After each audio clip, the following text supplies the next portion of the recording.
जल समर्पित करते हैं तो जल का सुख हमको प्राप्त होता है। आवाज पकड़ रहा है।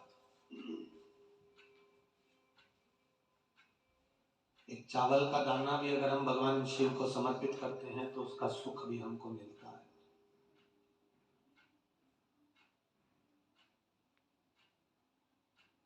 केवल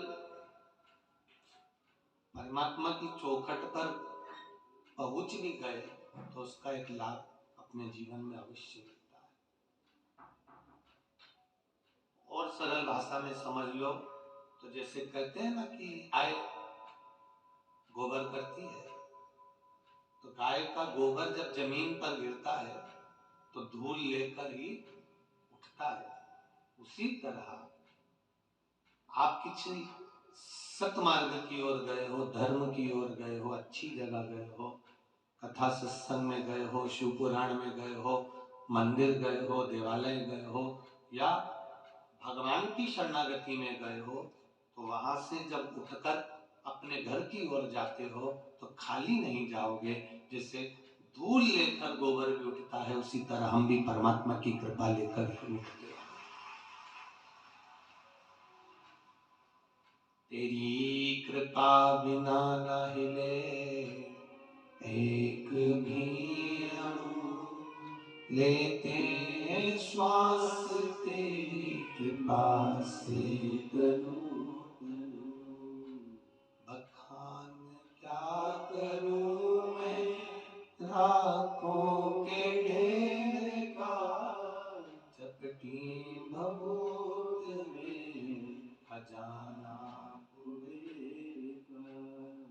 आप उसकी शरणागति में गए हो तो कुछ ना कुछ वो देकर ही भेजे, खाली नहीं भेजे। लाखों लाखों की संख्या में आप लोग यहाँ आए हो। ठंड भी कड़कड़ाती हुई पड़ रही है। रात भर इसी पंडाल में सो जाना, फिर उठ जाना, ठंडे पानी से स्नान कर लेना, फिर कीर्तन रात भर कर लेना।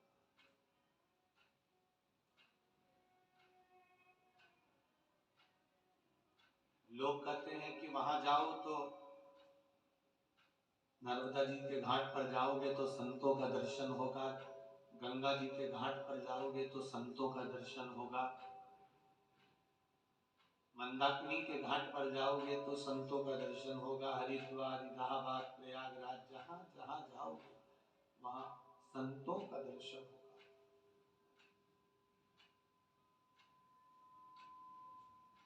और कहीं नहीं जा सको तो शिव महापुराण की कथा में एक बार जाकर ये इतने संतों का दर्शन एक साथ कर लेगा। ये बार बार नहीं मिलेगा, फिर नहीं मिलने वाले। जो वंचित रह गया वो रह गया। हम इस व्यासपीठ से फिर कहना चाहेंगे, जहां जहां कथा होती है वहां जाकर पहुंचकर एक बार दर्शन अवश्य करना चाहिए। रात्रि के समय पर, दिन के समय पर कथा सुनकर कि भगवान की करुणा, भगवान की कृपा, भगवान की उदारता, भगवान की दया कैसी होती है।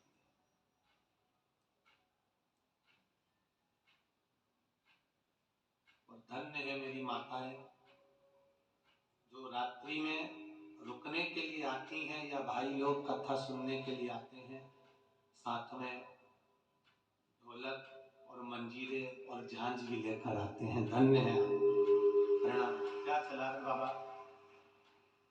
धन्य है आप।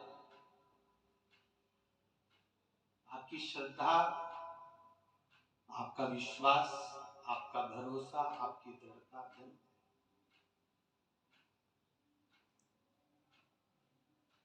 लोग 2 घंटे 3 घंटे, ये हमारे तबले वाले भैया, तिलक भैया हो चाहे ढोलक वाले भैया हो, ये 2 घंटा 3 घंटा अगर जम के बजा ले खूब जोर शोर से, सुंदरकांड होता है या रामायण होती है या कोई क्रम होता है, उसमें अगर कोई जम के ढोलक वगैरह बजा ले तो उसको दूसरे दिन ग्लूकोज की बोतल चढ़ाना पड़ता है।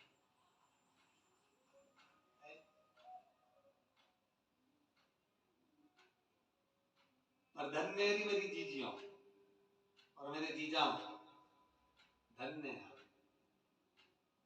कथा विराम होती है शाम को, जैसे कथा विराम हो गई, 2-1 घंटे आप लोग मेला ठेला घूमे, भोजन वोजन करा, रात्रि को 9 बजे से जो बैठे तो सुबह की 6 कब बज गई तुम्हें मालूम ही नहीं पड़ता, लगे बजे।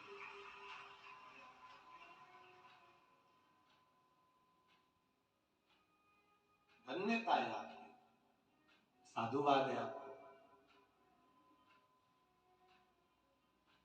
अपना कुछ समय, अपना कुछ पल, अपनी कुछ घड़ी आपने परमात्मा को दिया। अब यदि आपने परमात्मा को कुछ पल, कुछ घड़ी, कुछ समय दिया है तो वो भी तो आपके लिए समय निकाल कर आएगा। वो भी तो, आप व्यस्त हो, काम बहुत सारा है आपके घर में, परिवार में बहुत फैला हुआ है, बहुत काम है, पर उस काम के साथ साथ आपने भगवान की कथा सुनने का समय निकाला है, तो वो भी तो आपके दुख काटने का समय निकालेगा, वो भी तो आपके पास पहुंचेगा। तो डीले कम करो, वो भी तो आपके पास में पहुंचेगा, वो भी तो समय निकालेगा आपके पास आने का कि नहीं मुझे भी जाना है। ये व्यस्त था तो भी शिव पुराण में पहुंचा था, मैं व्यस्त हूं तो भी तो जाऊंगा।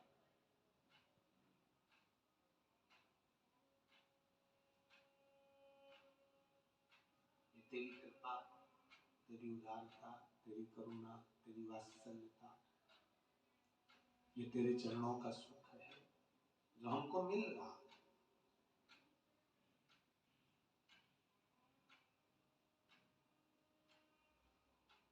क्या मस्ती में लोग मस्त होकर भगवान के भजनों पर नाच रहे थे। अभी तक सबने देखा होगा कि शादी में डीजे बजता है तो डीजे पे नाचते हैं, ढोल बजता है तो ढोल पर नाचते हैं। पर पहली बार हमने इन नवयुवक लड़कों को, नवयुवक बच्चों को देखा कि महिलाएं ढोलक बजा रही थी और मंजीरे बजा रही थी और भजन पर नाच रहे थे। ये शिव कृपा, ये शंकर की उदारता, ये शंकर की करुणा।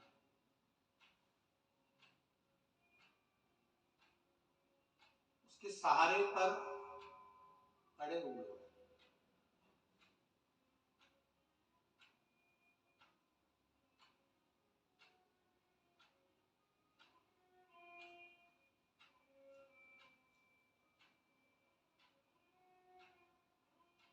एक किसी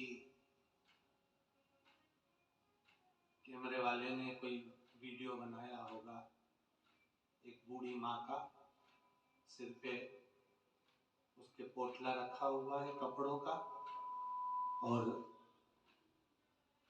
यहीं का कोई कैमरामैन होगा, उसने अपने मोबाइल से या जिससे भी बनाया हो, कोई ने भेजा था तो ध्यान में आया। उसने छत्तीसगढ़ी भाषा में उस बूढ़ी माँ से पूछा,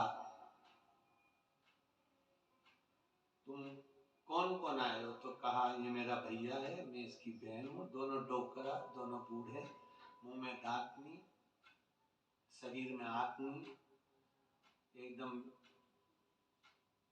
दुबरे पतरे से, बुढ़े अलग, सिर पे पोटला कपड़े का। कहाँ से आए हो? उसने छत्तीसगढ़ी भाषा में पूछा, उसने छत्तीसगढ़ी भाषा में उत्तर दिया, हम वहां से आए। यहाँ कोई व्यवस्था अगर नहीं मिली तो, उसने प्रश्न किया जो बूढ़ी अम्मा से, बूढ़ी माँ से, मान लो कोई व्यवस्था नहीं मिली तो बूढ़ी माँ ने पलट कर जवाब दिया, कोकड़ी वाले थोड़ी ना व्यवस्था करेंगे, व्यवस्था तो शंभू करेगा।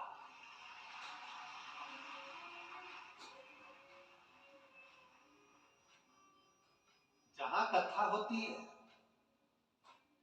अभी इस कथा के बाद में परभणी में कथा है, 13 तारीख से 17 तारीख तक 5 दिन की।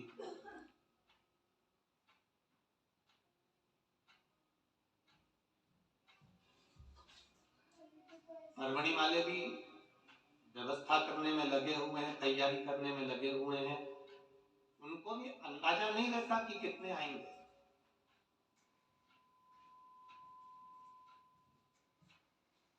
हमने ये जानते हैं केसरवानी जी के साथ के जो मित्र लोग हैं और जायसवाल जी के जो साथी लोग हैं, कल हमने यहाँ के हलवाई को, वो यादव जी हैं, भोजन बना रहे, हमने उनको कल कक्ष में बुलवाया था और हलवाई जी से हमने पूछा था कि कोकड़ी में तुम कितने लोगों का भोजन बनाने आए हो?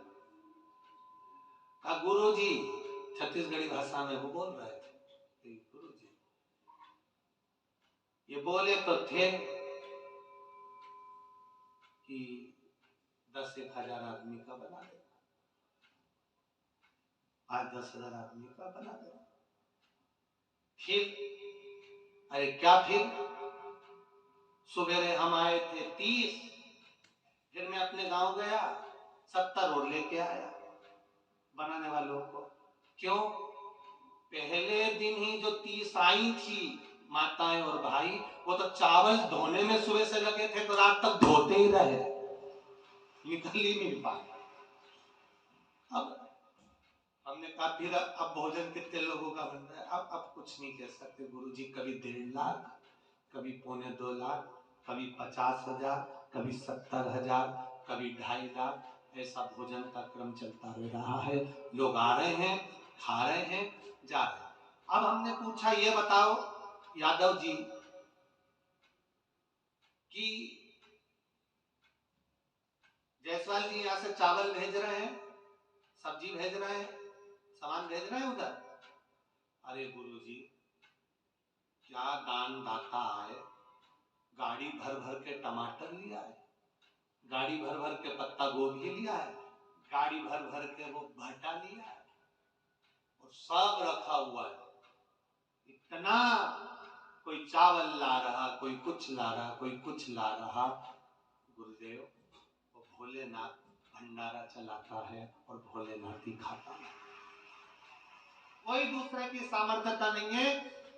शिव महापुराण में लाखों लाखों लोगों को भोजन कराने की भी सामर्थ्यता अगर किसी की है, तो वो शंकर भगवान अपनी देवी अन्नपूर्णा को पहले भेज देते हैं कि तू जा, इतने भगत आएंगे, भूखे ना सो जाए, खाली पेट ना रह जाए, इनको भोजन कराने की जवाबदारी।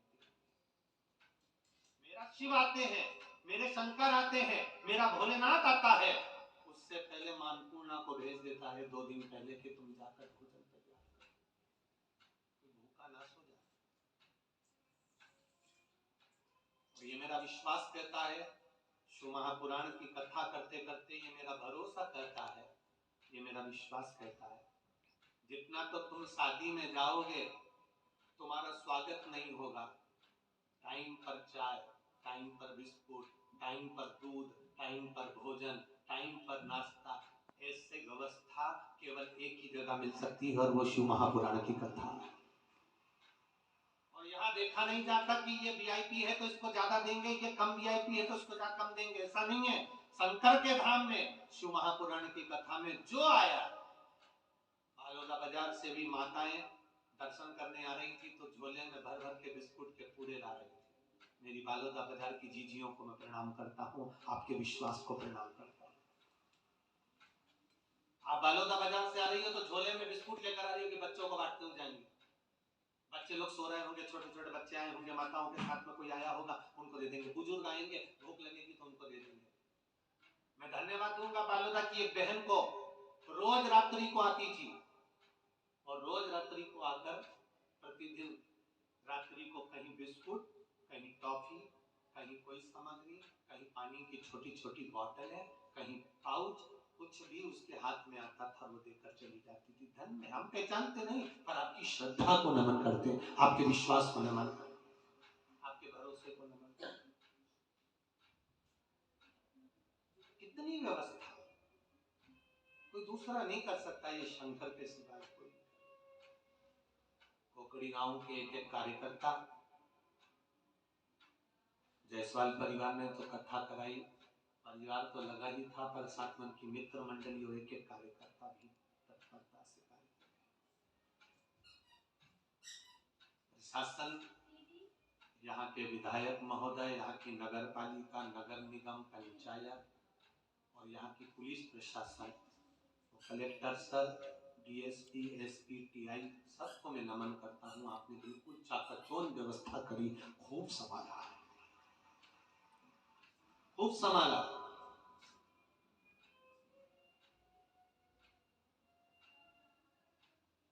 भक्ति का बल भजन से, और भजन जब तक जिंदगी में नहीं आएगा तब तक सुख का अनुभव नहीं हो सकता। एक सुंदर कथा आती है आशुतोष भगवान की। एक प्राचीन समय में एक रत्नभद्र नाम के एक धर्मात्मा यक्ष, जिनका नाम था रत्नभद्र, यक्ष लोक में रहते थे, यक्ष थे। अब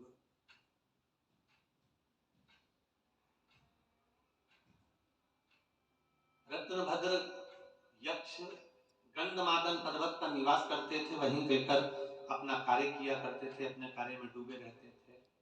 उनके घर में एक बेटे ने जन्म लिया जिसका नाम था पूर्णभद्र। अब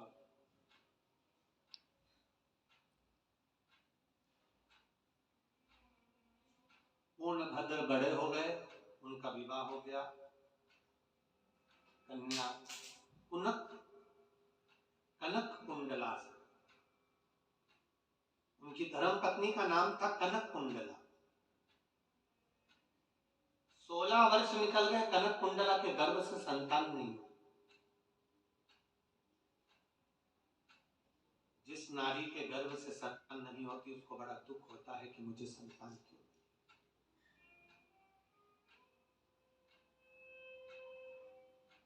एक प्रश्न सारी दुनिया में आकर खड़ा हो जाता है। अकल देने वाले, बुद्धि देने वाले कई लोग आपको मिलेंगे और कहते हैं जब नारी का गर्भ रहे तो शंकर जी के मंदिर मत जाओ, शिव जी का स्पर्श मत करो, शंकर पे जल मत चढ़ाओ, शंकर पे बेलपत्र मत चढ़ाओ। ये अकल देने वाले आपको बहुत मिलेंगे। जो तुमसे कहे कि गर्भवती नारी को, संतान जिसके गर्भ में हो, ऐसी गर्भवती नारी को मंदिर नहीं जाना चाहिए, या शिव जी का स्पर्श नहीं करना चाहिए, या जल नहीं चढ़ाना चाहिए, या शंकर मंदिर नहीं जाना चाहिए। कोई अगर तुमसे कहे कि शिव मंदिर में गर्भवती नारी को नहीं जाना चाहिए, स्पर्श नहीं करना चाहिए, जल नहीं चढ़ाना चाहिए, तो उससे एक बार पूछना कि कौन सी पुराण में लिखा है, उस पुराण को लाके बताएगा, हम पढ़े, हमारे भी तो स्मरण में आए कि कहाँ लिखा हुआ है कि गर्भवती नारी को मंदिर नहीं जाना चाहिए, गर्भवती नारी को भगवान शंकर के मंदिर नहीं पहुंचना चाहिए, गर्भवती नारी को शंकर भगवान पे जल नहीं चढ़ाना चाहिए, गर्भवती नारी को बेलपत्र नहीं चढ़ाना चाहिए। कहाँ लिखा है, कहाँ वर्णन करा है?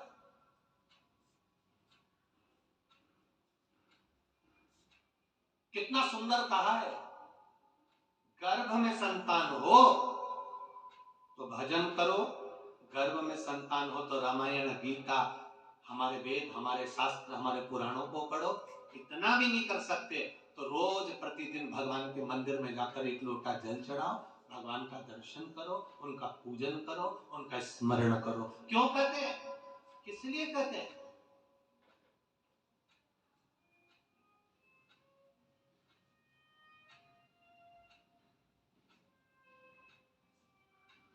डॉक्टर कहते हैं बेड रेस्ट, गर्भवती नारी को कह देते हैं बेड रेस्ट, ज्यादा चलना फिरना नहीं। और घर की बुजुर्ग माता क्या कहती है, थोड़ा, पहले की बुजुर्ग माताएं कहती हैं थोड़ा चला फिरा करो, और आज के डॉक्टर क्या कहते हैं, बेड रेस्ट, पलंग पे पड़ी रहो, दिन भर डोरे मोहन देखती रहो। तो औलाद भी ऐसी पैदा हुई डोरे मोहन जैसी।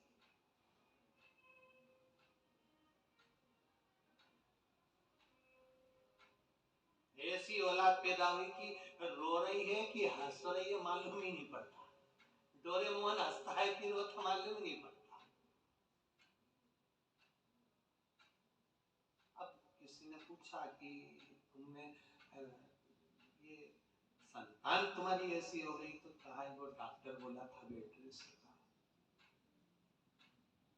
डॉक्टर ने बेड रेस्ट होने का बोला था, पर डोरेमोन देखने का नहीं बोला था।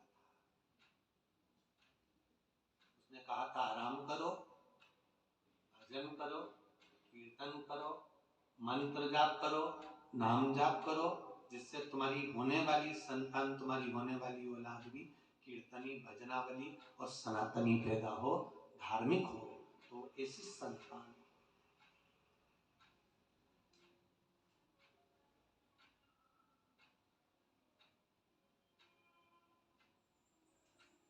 भजन का बल बढ़ाई, भजन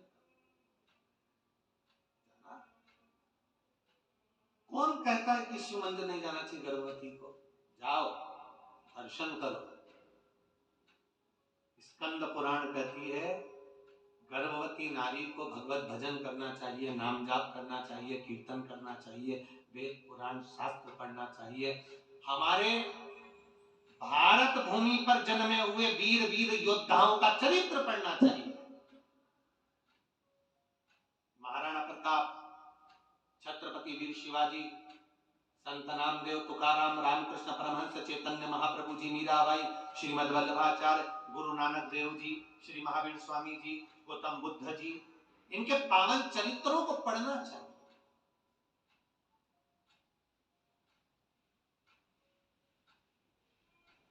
पढ़ो इनको, और नहीं पढ़ सकते तो कहीं कथा सुन लो, वो भी नहीं कर सकते तो शिव मंदिर में एक लोटा जल चढ़ाओ। क्या होगा उससे? उससे फल क्या मिलेगा? शिव महापुराण की कथा कहती है, स्कंद पुराण कहती है, जब नारी भगवान शंकर पर जल समर्पित करती है या शिव मंदिर में जाकर दर्शन करती है, तो उसके गर्भ में अगर मान लो संतान किसी कारण से, कोई ग्रह नक्षत्र के कारण विकलांग हो रही हो, कोई शरीर से कष्टवान हो रही हो, तो मात्र शिव के दर्शन कर कर वो संतान भी स्वस्थ पैदा होती है, स्वस्थ जन्म लेती है। पर हमको लोगों ने उल्टा घुमा दिया, उल्टा कहने वालों ने कह दिया कि नहीं नहीं मंदिर मत जाना, शिव मंदिर में मत जाओ, जल मत चढ़ाओ, पूजन मत करो। ये हमें उल्टा घुमाया गया है। और शिव महापुराण की कथा कहती है, दुख की घड़ी हो, तकलीफ का समय हो, कष्ट का समय हो, शिव मंदिर मत छोड़ो। एक पत्र आया है, देखिए।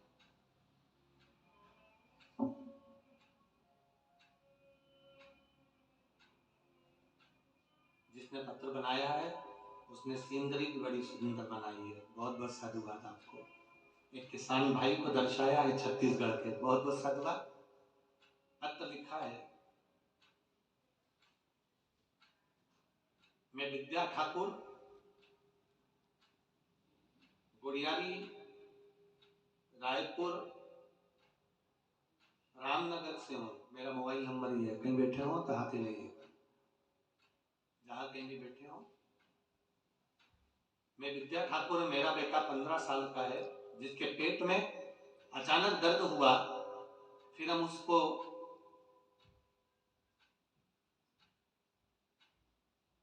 अंशुल डायग्नोस्टिक सेंटर लेकर गए। वहां 15/10/2022 को सोनोग्राफी के लिए लेकर गए। तब हमें पता लगा कि हमारे बेटे के दोनों किडनी, दाईं और बाईं, जिसमें एक किडनी बहुत छोटी पड़ गई है और दूसरी किडनी ने काम करना बंद कर दिया। मैं और मेरे पति, हम रायपुर में हुए शिव महापुराण की कथा को सुनने रोज आया करते थे, क्योंकि बेटे की दोनों किडनी खराब हो चुकी थी। एक किडनी छोटी हो गई, एक किडनी ने काम करना बंद कर दिया। हम रायपुर में जब कथा हुई तो हम कथा सुनने रोज आया करते थे।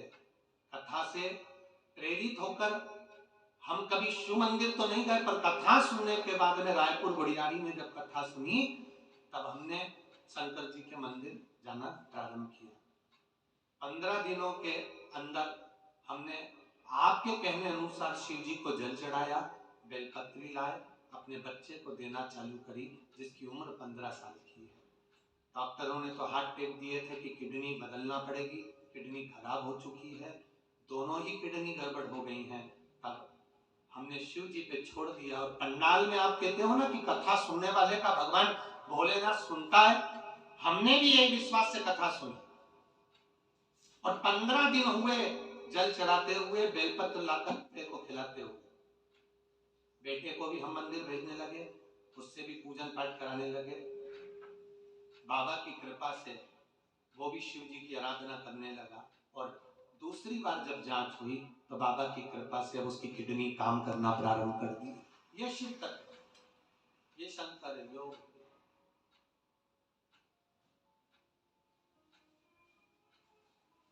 जहां विश्वास है वहां शिव है, जहां विश्वास वहां।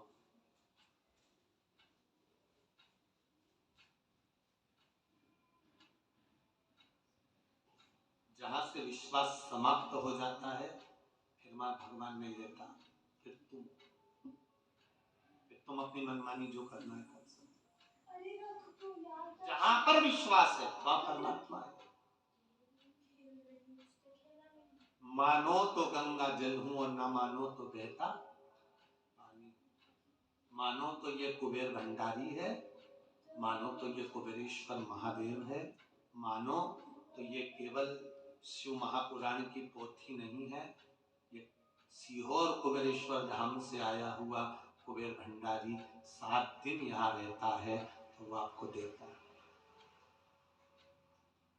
कई लोग कहते हैं हम दूसरी जगह भी शिव पुराण सुनने जाते हैं, कई लोग कहते हैं हम वहां भी कथा सुनने जाते हैं, पर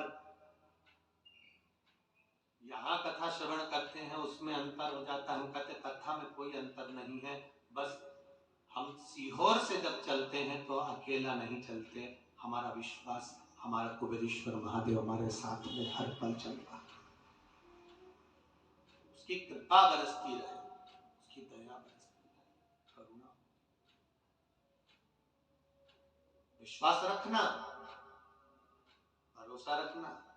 ये जायसवाल परिवार में उनकी एक बेटी का मेरे को कल बता रहे थे, जायसवाल जी को, राकेश जायसवाल की बेटी थी, एक इनकी थी, आप ही की थी, राकेश जी की ये बेटी, इसको गोदी में लेकर, आप लोग तो कोकड़ी वाले, इनको मालूम भी होगा कि इतनी तबीयत खराब हो गई थी इसकी कि इसके पांव से, इतने शरीर से चलना हो गया था, पलंग पर पड़ी रहती थी, गोदी में उठाना पड़ता था। क्यों जयसवाल जी? गोदी में उठाना पड़ता था, ले जाना पड़ता था।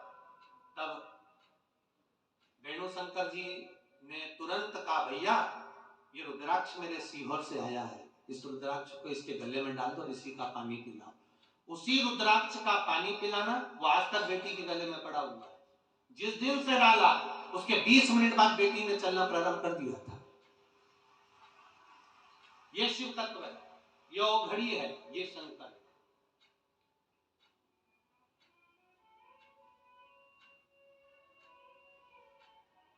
लोग कहते हैं गुरु जी रुद्राक्ष तो 5 रुपए का मिल जाता है, 10 रुपए का मिल जाता है, 20 रुपए का मिल जाता है, 50 रुपए का मिल जाता है, 100 रुपए का मिल जाता है, 500 रुपए का मिल जाता होगा। वो मिल जाता होगा, हम उस रुद्राक्ष की बात नहीं कर रहे।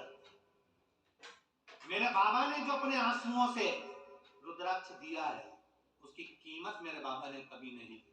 और मेरे बाबा ने जो रुद्राक्ष दिया वो साधारण नहीं दिया, वो आनंद देने वाला।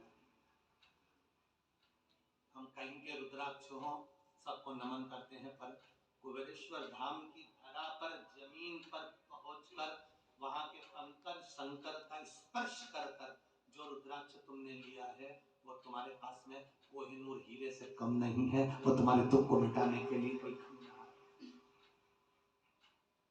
रुद्राक्ष के साथ रहेंगे।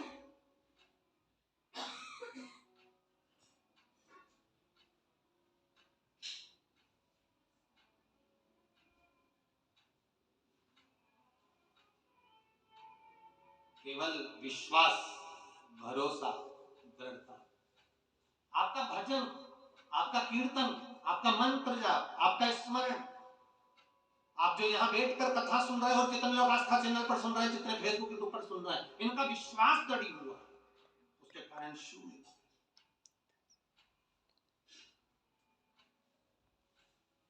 शंकर प्राप्त। एक पत्र और देखिए,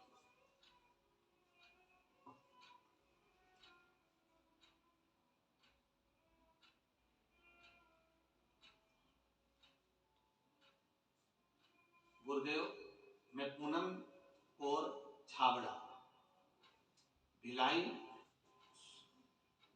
खुर्शीपाद है, खुर्शीपाद छत्तीसगढ़ से हूँ। कहीं बैठी हो तो हाथ हिलाइएगा, जहां कहीं भी बैठी हो अपना हाथ हिलाइएगा। मैं इधर है क्या, पूनमपुर, छाबड़ा, भिलाई, खुर्शीपाद छत्तीसगढ़ से हूँ। एक लाइन आपने लिखी है, खाली न जाता कोई दर से तुम्हारे, आप भी बोलिए, खाली न जाता कोई दर से तुम्हारे, मैं भी खड़ी हूँ नन्ही बाहें पसारे, मैं भी खड़ी हूँ नन्ही बाहें पसारे, अपने हृदय से लगा लो, गिरा जा रहा हूँ, उठा लो, प्रभु अपने दर से अब तो न टालो, गिरा जा रहा हूँ, उठा लो। पत्र में लिखा है, गुरुदेव, एक लोटे जल का क्या महात्मा, मैं क्या वर्णन करूं। मेरी बेटी जो कि 16 साल की है, वह जब 3 साल की थी तो उसकी आंखों में अचानक एक बीमारी हो गई, जिससे उसके आंखों में एक बूंद आंसू नहीं आता था। गुरुदेव, मेरी बेटी सूरज की रोशनी, लाइट की रोशनी सहन नहीं कर सकती थी, क्योंकि उसकी आंख का पानी सूख चुका था, नलियां सिकुड़ चुकी थी, आंखों से दिखना बंद हो गया था। धीरे धीरे उसकी आंख की रोशनी चली गई, उसके इलाज चलता रहा, पूरा भिलाई, रायपुर, छत्तीसगढ़ का एक एक हॉस्पिटल दिखाया, फिर चेन्नई भी ले गए, आंख की रोशनी नहीं आई। गुरुदेव, बाद में मालूम पड़ा कि हैदराबाद में कहीं आंखों का इलाज होता है, तो हम हैदराबाद लेकर गए, अमृतसर के हॉस्पिटल में भी उसको लेकर गए, परंतु उसको सफलता नहीं मिली। गुरुदेव, 3 वर्ष की आयु से उसकी आंखें जाती रही, 16 साल की हो गई, आंखें पूरी तरह से चली गई, आंख से आंसू नहीं निकलता, दिखना बंद हो गया, परेशानियां बढ़ गई। तब आपने कथा कह रहे थे और किसी ने उस कथा की लिंक हमको भेज दी, हमने उस कथा को सुना। उसी दिन कथा में आपने कहा था, जी पर जल चढ़ाना है, शहद चढ़ाना है और उसका प्रयोग करना है। वो प्रयोग आपने जो बताया था, उस प्रयोग को हमने शिवरात्रि के रात के 12 बजे किया और उस शहद को लगाना प्रारंभ किया। बाबा की कृपा से, शिव की कृपा से बाबा को पीला चंदन लगाते, शहद चढ़ाते, पीपल के पत्ते वाला प्रयोग करते, 3-4 प्रयोग करे। आज बाबा की कृपा से उसकी आंखें बाबा ने वापस कर दी। गुरुदेव, हम बाबा को नमन करने के लिए आए। श्री शिवाय नमस्ते। गुरुदेव, ये सब होते होते बाबा ने आंखें तो दे दी गुरुदेव, पर 16 वर्ष की आयु के बाद में उसके दोनों ब्रेस्ट में 2 गांठ हो गई। गुरुदेव, उसके दोनों ब्रेस्ट में गांठ हो गई। 2 गांठ जब उसके ब्रेस्ट में हो गई, डॉक्टर को दिखाया तो उन्होंने कहा इसका ऑपरेशन करना पड़ेगा। गुरुदेव, 16 साल की बेटी, उसका ऑपरेशन कैसे करा दे। बड़ी आंख में आंसू भरे हुए थे, वो भी रो रही थी, करी थी, आंख आ गई और शरीर बेकार हो गया। मां उसने खुद शिव जी के मत गाना प्रारंभ करा, एक लोटा जल चढ़ाना प्रारंभ करा, मंदिर के दरवाजे पे ही बैठी रहती और बेलपत्र लेकर खा लेती। जो दर्शन करने के लिए मंदिर में आता उसके चरणों को प्रणाम कर लेती। मेरी बेटी सबको धोख लगाती, श्री शिवाय नमस्तुभ्यं हम कहती। बेलपत्र खाते खाते 1 महीना बीत गया। तब उसने फिर पुनः जांच करवाई, डॉक्टर ने कह दिया दोनों गांठ गल चुकी है, एक भी गांठ नहीं है शरीर। ये शिव तत्व है, ये शंकर, ये औखड़ी, उसकी कृपा, उसकी करुणा, उसकी उदारता, विश्वास दृढ़ है। ना कोई बेल है, ना कोई भभूति है, ना कोई मंत्र है, ना कोई तंत्र है, क्योंकि मंत्र, तंत्र और विद्या थोड़े दिन चलती है, और तुम्हारा भजन का बल जिंदगी भर चलता है।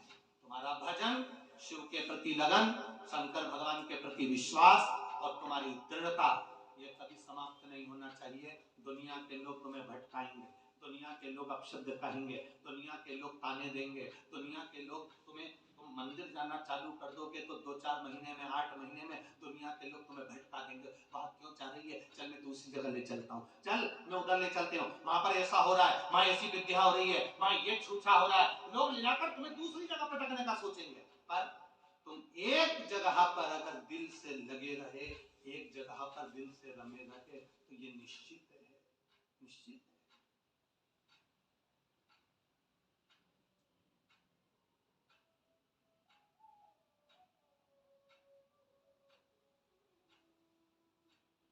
जो चतुर होता है ना, एक कुएं में से पानी निकालना है, कुआं बहुत गहरा है, उस कुएं में से पानी निकालना है। रस्सी है तुम्हारे पास में, बाल्टी है, डाली, रस्सी छोटी पड़ गई, फिर दूसरी रस्सी लेकर आया, फिर बांधा, फिर डाली, रस्सी छोटी पड़ गई, फिर लाए, फिर डाला, रस्सी छोटी पड़ गई। फिर किसी ने कहा क्या कर रहे हो, पानी क्यों नहीं लेकर आए?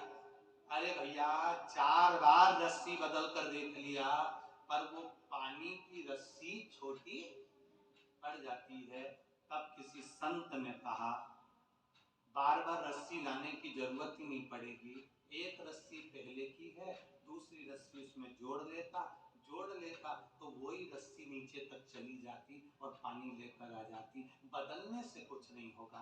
आप जिंदगी भर गुरुओं को बदलते रहो, पूरी जिंदगी, कभी इधर चले गए, हमें सुख मिल गया, फिर पलट के उधर चले गए, उधर सुख मिल गया, फिर पलट के उधर चले गए, ऐसे जिंदगी निकलने वाली नहीं। एक जगह पर कड़ी बने रहो, एक जगह पर निश्चित बने रहो। रस्सियां आती रहेंगी, जुड़ती रहेंगी, जाती रहेगी, जाएगी, पानी निकाल कर लाएगी। कितनी भी रस्सियां बदल लो, उससे पानी नहीं आने वाला। पानी एक ही रस्सी नीचे तक चली जाए, उसमें जोड़ते जाओ, अपने विश्वास को, अपनी दृढ़ता को प्रबल करते चलो। विश्वास प्रबल करिए, दृढ़ करिए।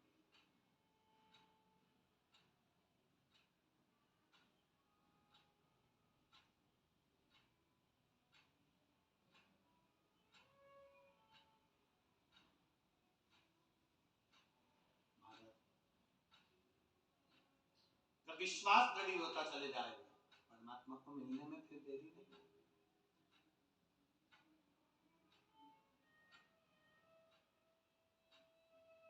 अभी तक भटके, भटक लिए। कोई ने कहा यहाँ चले जाओ, चले गए।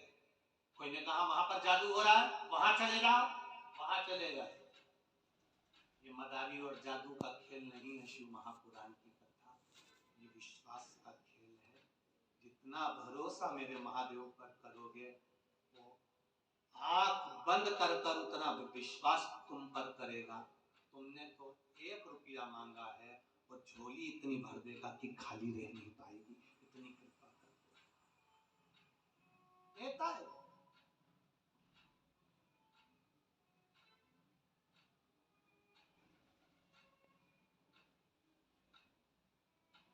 देवता देते हैं पल्ला झाड़ के, छप्पर फाड़ देव अधिदेव महादेव वो पल्ला झाड़ के नहीं देता कि तेरे भाग्य में कितना लिखा है, वो तो दे देता है फिर भूल जाता है कि मैंने इसको दिया। आपको मालूम नहीं पड़ता कि आपकी जिंदगी के कितने दुख ऐसे हैं जो केवल जल चढ़ाने से समाप्त होते गए, तुम्हें मालूम नहीं पड़ने दिया भगवान।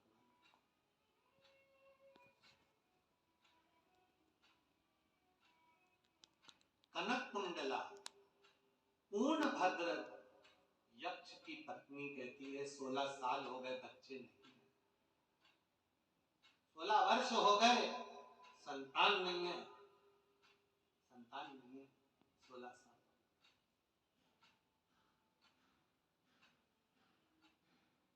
पूर्ण भद्र अपनी पत्नी से कहा मुझे भी दुख होता है, ये राज्य कौन संभालेगा, ये सत्ता कौन संभालेगा, जब औलाद ही नहीं है तो फिर कौन संभालेगा।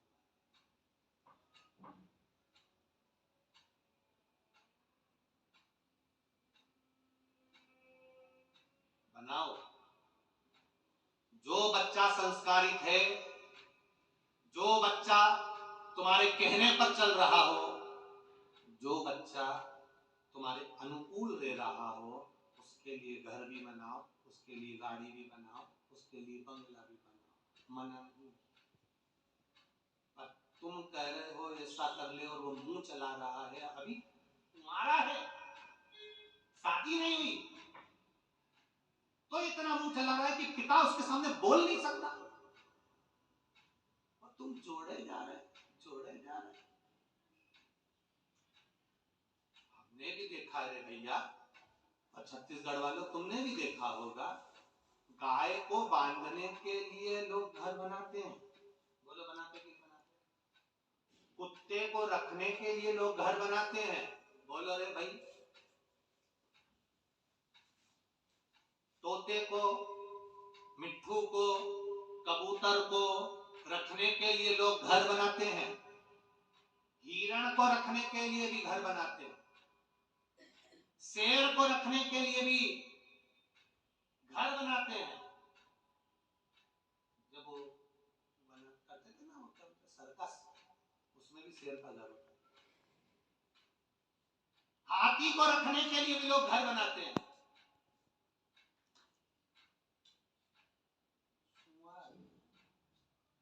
उसको भी रखने के लिए लोग घर बनाते हैं।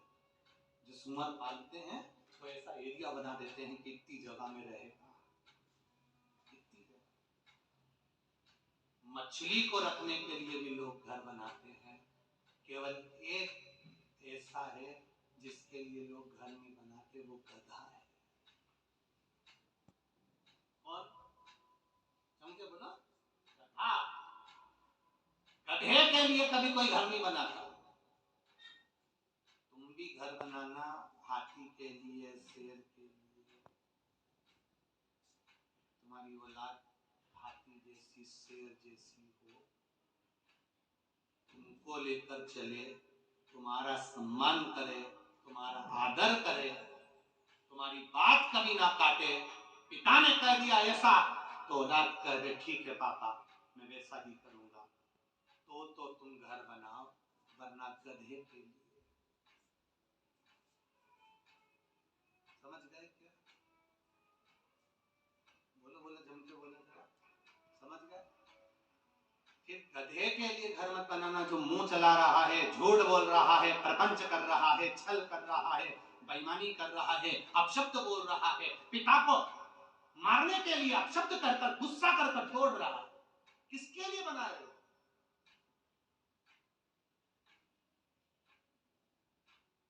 जब पत्नी और पुत्र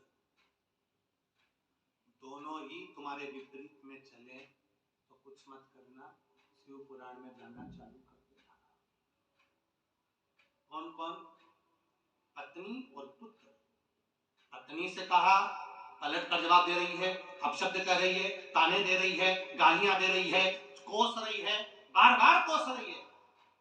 पुत्र भी यही कर रहा है। तो बुढ़ापा कौन सा अच्छा निकलने वाला है?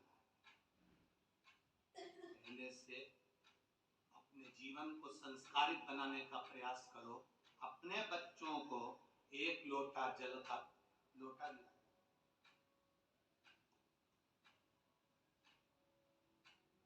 लोटा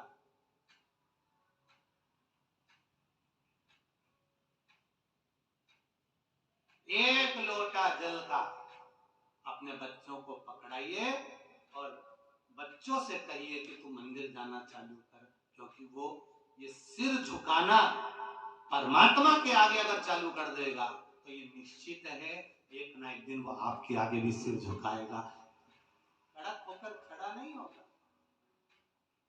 बहुत जरूरी हो गया है संस्कार नवयुवक बच्चों को। आज के नाटक फिल्मों को देखकर और ये नाटकों को देखकर, इन सीरियलों को देखकर लोग इतने बिगड़ रहे हैं, इतने बिगड़ रहे हैं कि घर के माँ बाप 24 घंटा रोते हैं बच्चों के लिए।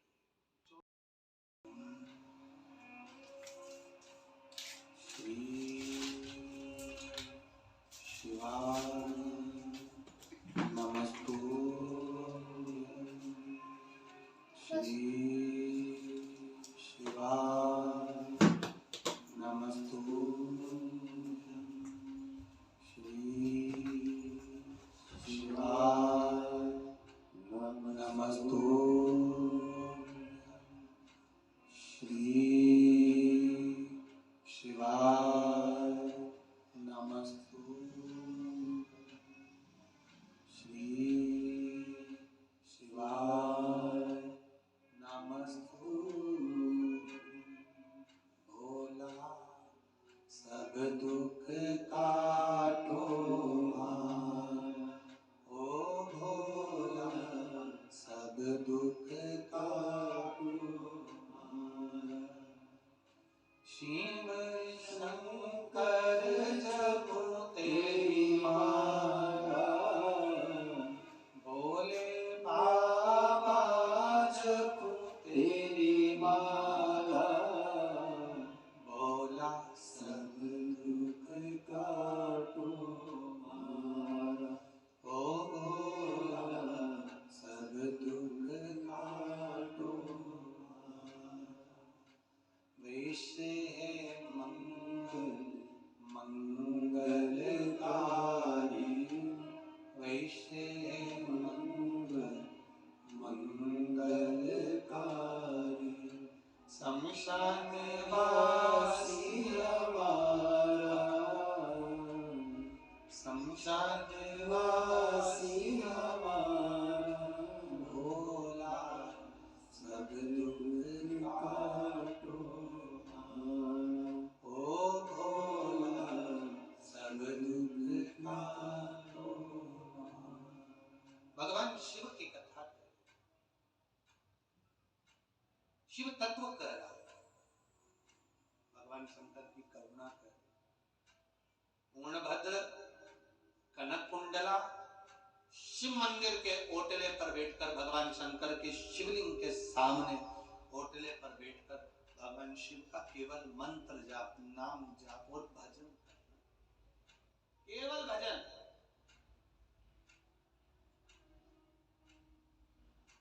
अब कई लोग कहते हैं गुरुजी जल चढ़ाने से भगवान सुनता है, बेलपत्र चढ़ाने से भगवान सुनता है। तो यहाँ तो शिव महापुराण की कथा ये भी कहती है कि तुम काम करते करते भी अगर भगवान का भजन कर रहे हो, मंत्र जाप कर रहे हो, नाम जाप कर रहे हो, तो भी मेरा देवादिदेव महादेव सुनता है, ये निश्चित है, वो श्रवण करता है, सुनता। मेरे भोले तेरा सहारा है, मेरी नैया का तू किनारा है, वो सुनता है।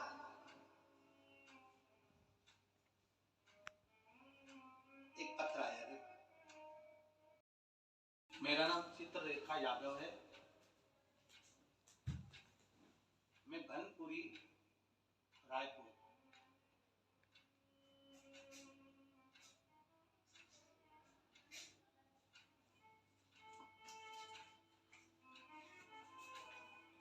बनपुरी रायपुर छत्तीसगढ़ से आई हूँ, कहीं बैठी हूँ, कहा दिलाई हो। कहीं पर बैठी हूँ, चित्रलेखा यादव दिख गई क्या? कहाँ बेटा, किस साइड है? हाँ, दोनों हाथ हिला देना बेटी।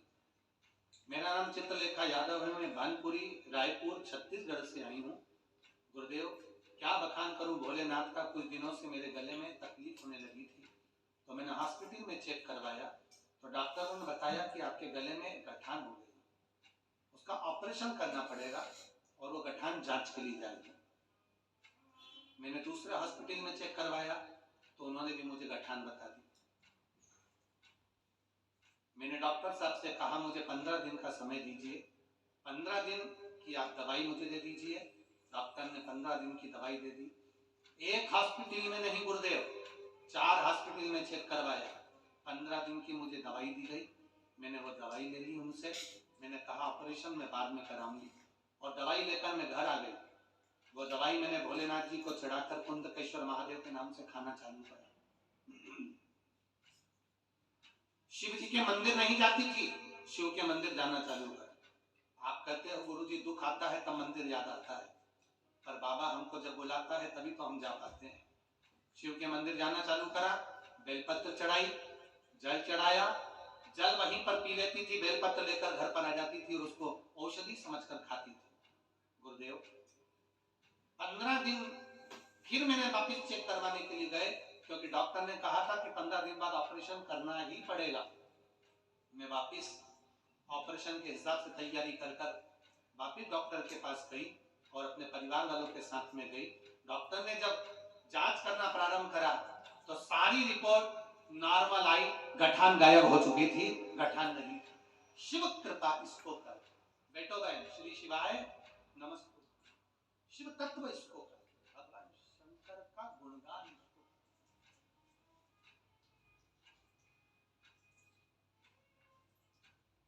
अब करो वचन उसका, विश्वास रखो, भरोसा रखो, सुन लेना।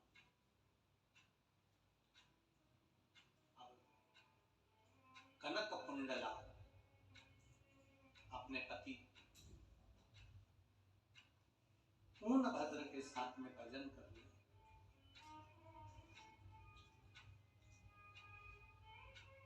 हम तो आप लोगों से एक बात बहुत अच्छे से कहना चाहेंगे,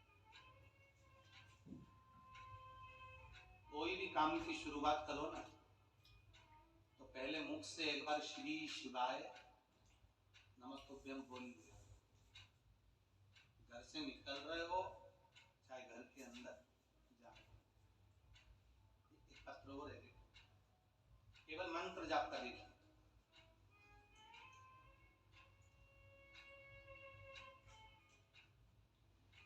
पहले फोटो देख लो। जब डॉक्टर साहब ठीक थे उस समय का है, और जब उनका एक्सीडेंट हुआ और कोमा में चले गए, वेंटिलेटर पर पड़े रहे, उस समय का। आप 2 फोटो है ने लगाए हैं, एक जब ठीक थे उस समय का, एक जब वेंटिलेटर पर कोमा में पड़े हुए हैं उस समय का, जो शरीर काम नहीं कर रहा। 2 फोटो लगाए हैं।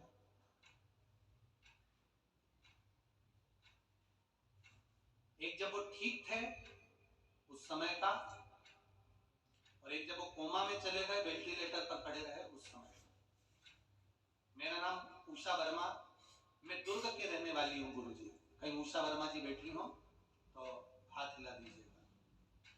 उषा वर्मा, दोनों हाथ हिला देते हैं। श्री शिवाय नमस्ते।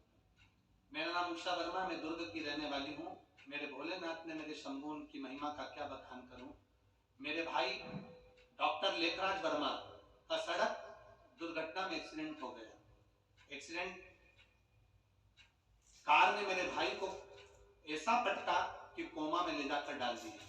17 दिन मेरा भाई कोमा में पड़ा रहा, न शरीर हिलता था, न काम करता था, वेंटिलेटर पर पड़ा हुआ था। तब उस समय पर आपकी कथा का स्मरण भी नहीं हुआ था हमको, हम कथा नहीं सुनते थे उस समय। तब किसी ने कथा के बारे में बताया और पशुपति व्रत के बारे में कोई देखने आया तो उसने बताया। तब मेरे भाई की पत्नी ने पशुपति व्रत करना प्रारंभ किया। गुरुदेव डॉक्टर तो बोले थे कि कोई गारंटी नहीं है, कोमा से ये उठेगा, जीवित उठेगा, इसकी कोई गारंटी नहीं है।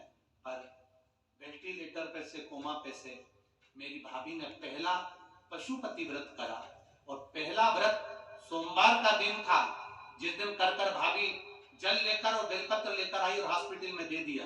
जल उसके मुख पर डॉक्टर से पूछकर लगा दिया, और बाबा की कृपा से उसी दिन से मेरे भाई को थोड़ी चेतना आना प्रारंभ हो गई, और मेरा भाई शरीर हिलाने लगा।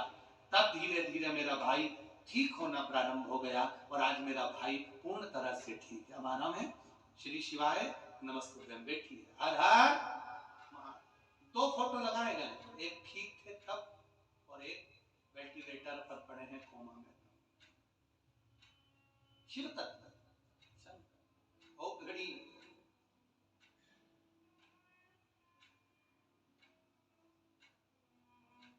डॉक्टर अपना काम करे, डॉक्टर का काम वो अपना करेगा। ऐसा नहीं कि डॉक्टर के पास नहीं जाना, डॉक्टर के पास तो जाना पड़ेगा, क्योंकि दवा के साथ में दुआ की जरूरत पड़ती है। दवा के साथ थोड़ी ना थोड़ी दुआ चाहिए, भगवान का भजन चाहिए। इस व्यासपीठ ने कभी यह नहीं कहा कि आप डॉक्टर को मत दिखाओ, दिखाओ, डॉक्टर की जांच भी कराओ, दवाइयां भी ले, पर वो दवाई लेकर भगवान से कहकर उसको औषधि के रूप में खाना प्रारंभ। दवाई खाओ और भगवान से कहकर, भगवान इसको अमृत कर।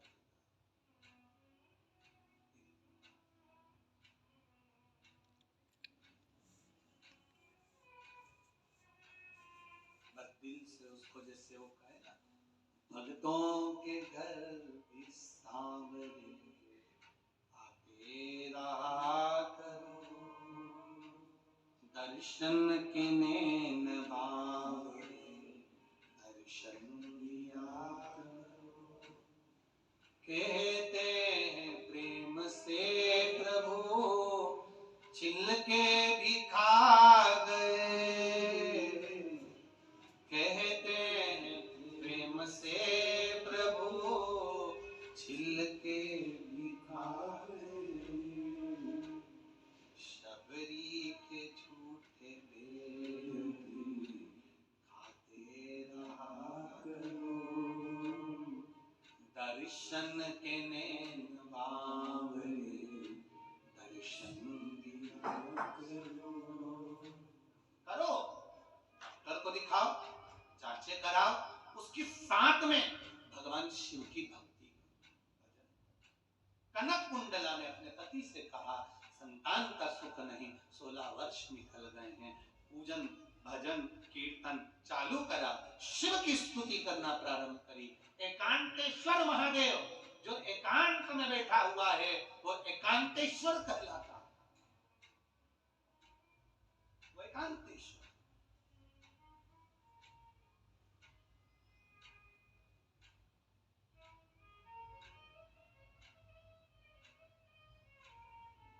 कुबेरेश्वर धाम सीहोर से 10 किलोमीटर दूरी पर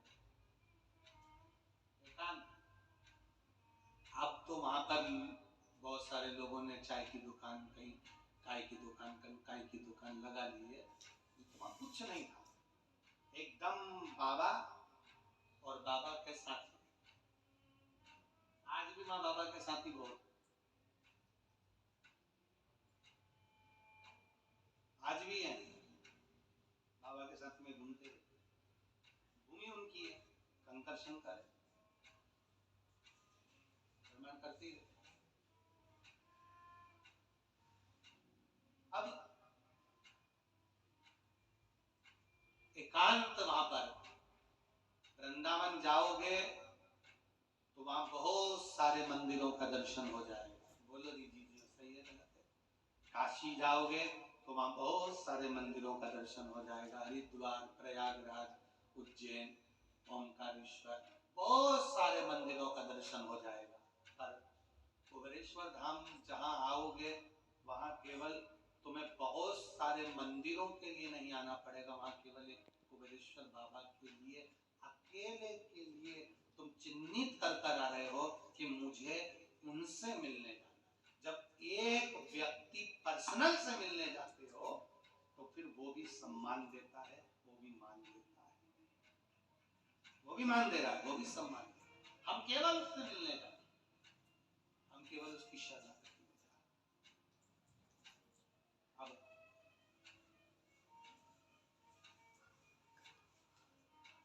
भगवान शिव ने कृपा कर दी, कनक कुंडला को भगवान भोलेनाथ ने बेलपत्री के वृक्ष के नीचे जो बेलपत्री पड़ी थी, उसी बेलपत्री का पीछे का टूट, पीछे का जो भाग होता है, भगवान शिव ने वो बेलपत्र का भाग कनक कुंडला की गोद में दे दिया।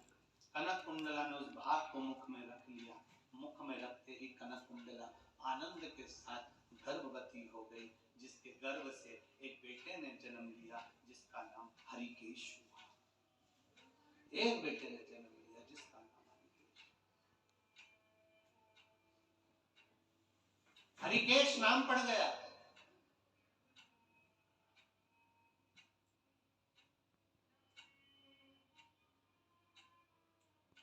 जो शिव तत्व को जानता था, केवल गर्भ में भी माता पिता के संस्कारों से फला हुआ, पोषित हुआ। ऐसे ही कथा सुनने के लिए इस चैनल को लाइक, शेयर और सब्सक्राइब जरूर करें। श्री शिवाय नमस्तुभ्यम।